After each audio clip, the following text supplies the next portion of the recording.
আসসালামু আলাইকুম। আশা করি সকলেই ভালো আছেন। ১৯তম শিক্ষক নিবন্ধন নিয়ে সর্বশেষ যে আপডেট তথ্যটা আছে, তো আজকের ভিডিওতে কিন্তু আমি সর্বশেষ আপডেট তথ্যটা দেওয়ার চেষ্টা করব এবং আপনারা অনেকেই জানতে চাচ্ছেন যে পরীক্ষার যে প্যাটার্ন পরিবর্তন হয়েছে এই বিষয়ে কিন্তু আমি আজকের ভিডিওতে আলোচনা করার চেষ্টা করব। কিভাবে পরীক্ষা হবে এবং সাবজেক্ট ভিত্তিক কত মার্ক থাকবে এবং পরীক্ষাটা কবে হবে, আসলে সার্কুলারটা কবে দিবে এই বিষয়টা কিন্তু আমি আজকের ভিডিওতে সুন্দরভাবে আলোচনা করার চেষ্টা করব। তো অবশ্যই ভিডিওটা শেষ পর্যন্ত দেখলে আমি মনে করি এনটিআরসির ১৯তম শিক্ষক নিবন্ধন সম্পর্কের সর্বশেষ যে তথ্যটা আপনি এই ভিডিও থেকে জানতে পারবেন।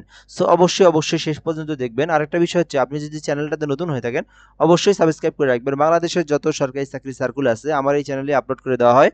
তো অবশ্যই সাবস্ক্রাইব করবেন। আপনি এই চ্যানেলের মাধ্যমেই সকল তথ্য এনটিআরসি সম্পর্কে, প্রাইমারি সম্পর্কে, এছাড়াও যাবতীয় অধিদপ্তরের চাকরি সম্পর্কে আপনি এই চ্যানেলের মধ্যে আপনি পাবেন। অবশ্যই সাবস্ক্রাইব করে আমাদের সঙ্গে যুক্ত থাকবেন। তো ব্রেকিং নিউজ, ১৯তম শিক্ষক নিয়োগে বড় পরিবর্তন আসছে। Non government teacher registration and certification authority এনটিআরসির আগামী ১৯তম শিক্ষক নিবন্ধন পরীক্ষার ক্ষেত্রে বেশ কিছু উল্লেখযোগ্য আলোচনা থাকায় পরিবর্তন।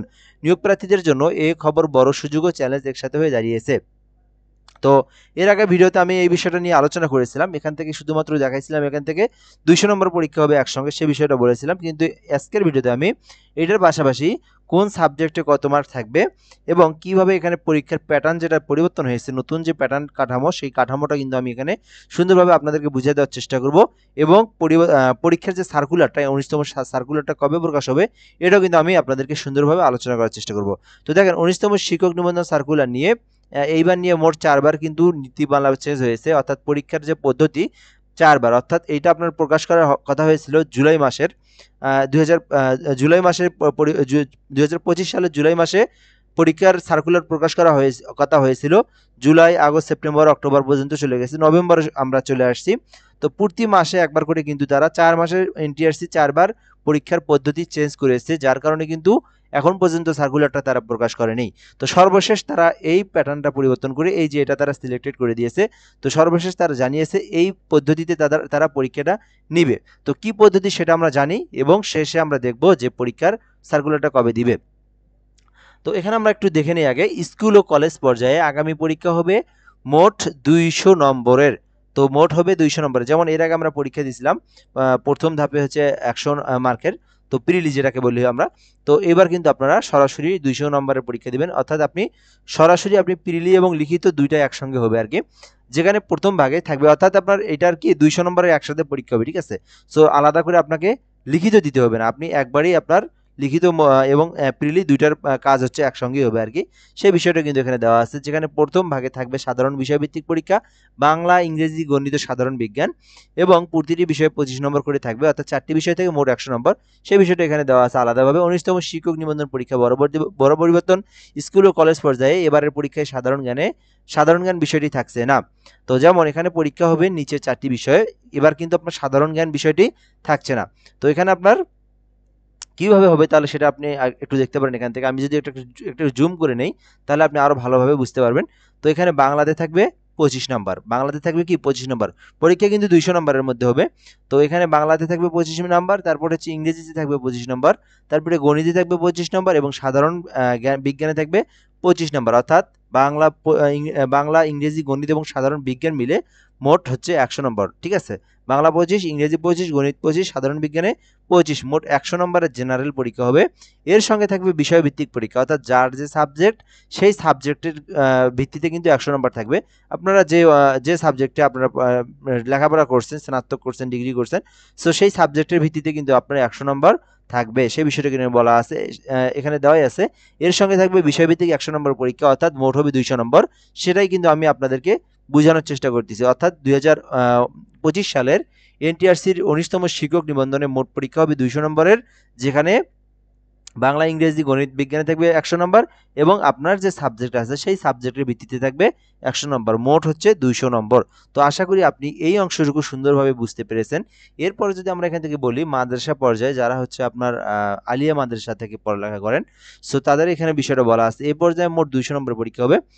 এর মধ্যে বিষয়ভিত্তিক পরীক্ষা হচ্ছে ১৪০ নম্বর, সাধারণ পরীক্ষা হচ্ছে ৬০ নম্বর। এই বিষয়টা আরেকটু বলি আমি, যারা হচ্ছে আলিয়া মাদ্রাসা থেকে পড়ছেন তাদের জন্য এটা, আর হচ্ছে জেনারেলদের জন্য এই যে অংশটা, যেটা যেমন এখান থেকে চারটা চারটা সাবজেক্টে আপনার হচ্ছে 25 করে 100 এবং হচ্ছে বিষয়ভিত্তিকের উপর 100। আর মাদ্রাসার ক্ষেত্রে এটা একটু ভালো করে বুঝতে হবে আপনাদেরকে, যার কারণে আমি একই বিষয়টা বারবার রিপিট করে দেখাচ্ছি। সো মাদ্রাসা পর্যায়ে মোট হচ্ছে 200 নম্বরের পরীক্ষা হবে, কিন্তু এখানে বিষয়ভিত্তিক পরীক্ষা হবে 140 নম্বর, সাধারণ পরীক্ষা হবে 60 নম্বর, এই মোট 200 নম্বর। ঠিক আছে, তো সবারই 200 নম্বর পরীক্ষা হবে মাদ্রাসাদের জন্য এই সিস্টেমে, আর হচ্ছে জেনারেলদের জন্য এই সিস্টেমে।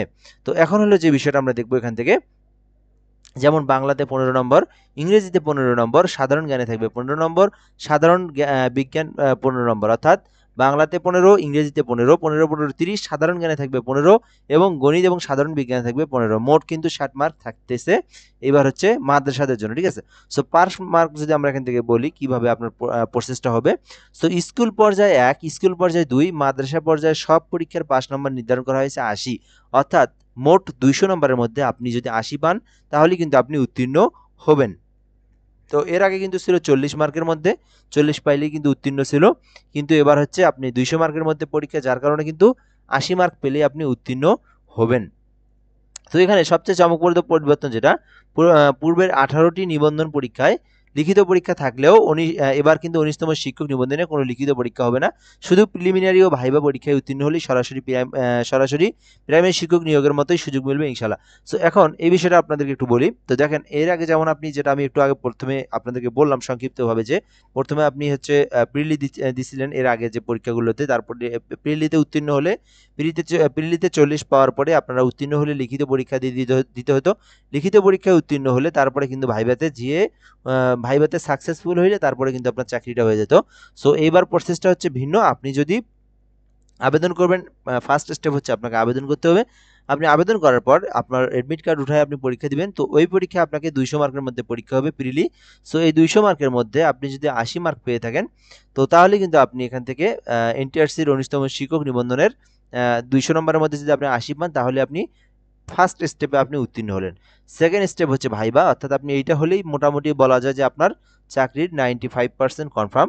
এরপর হচ্ছে ভাইবা। তো এইবার যেহেতু শূন্যপদের তালিকা হচ্ছে বিগত সালগুলোর থেকে সব থেকে বেশি, যেমন আমি যদি একটু বলি, প্রায় হচ্ছে 90,000 প্লাস কিন্তু শিক্ষক নিয়োগে শূন্যপদ ফাঁকা আছে এনটিআরসিতে। যেমন এর আগে আপনার ৭৭,000 ফাঁকা ছিল 18তম নিবন্ধনে, সেখানে মাত্র 32,000-এর মতো শিক্ষক নিয়োগে উত্তীর্ণ হয়েছে বা সিলেক্টেড হয়েছে। তো এখানে কিন্তু আপনার প্রায় 30,000-এরও বেশি কিন্তু ফাঁকা আছে। আবার কিন্তু আপনার জয়েনিং করে নাই অনেকে এর থেকে ভালো চাকরি হয়েছে, অনেকে আবার জয়েনিং করে নাই। সো এখান থেকেও কিন্তু প্রায় 5 থেকে 6,000-এর মতো শূন্যপদ ফাঁকা হয়েছে।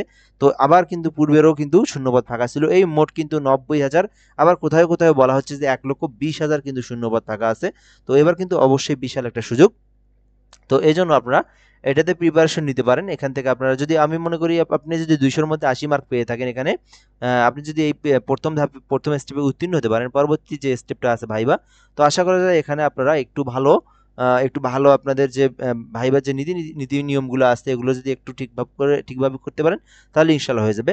সো এখন যে বিষয়টা সেটা হচ্ছে প্রিপারেশনের বিষয়। তো আপনারা অবশ্যই প্রিপারেশনটা এখন থেকে নেবেন। তো পরীক্ষাটা কবে হবে এই বিষয়টা যদি একটু বলি, সরি, আপনাদের হচ্ছে সার্কুলারটা 19তম শিক্ষক নিবন্ধনের সার্কুলারটা কবে হতে পারে সেই বিষয়টা যদি এখানে আমি একটু আপনাদেরকে বলি। তো সার্কুলার প্রকাশটি আগামী নভেম্বরের, অর্থাৎ এই নভেম্বর মাস, যেটা এই নভেম্বরের মাসেই কিন্তু হওয়ার সম্ভাবনা আছে।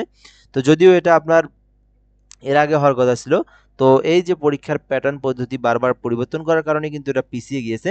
তো আশা করা যায় যে নভেম্বরের মধ্যেই, অর্থাৎ নভেম্বরের মধ্যেই কিন্তু আপনারা এই সার্কুলারটা পেয়ে যাবেন। যে কোনো মুহূর্তে কিন্তু আপনাদের কাছে সার্কুলারটা চলে আসবে।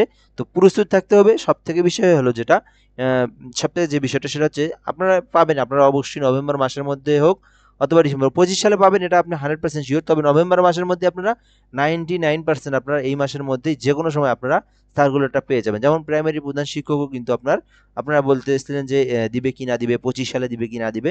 তো দেখেন অলরেডি কিন্তু তারা হঠাৎ করেই দিয়ে দিচ্ছে, অলরেডি কিন্তু আবেদনেরও সময় শেষ হয়েছে।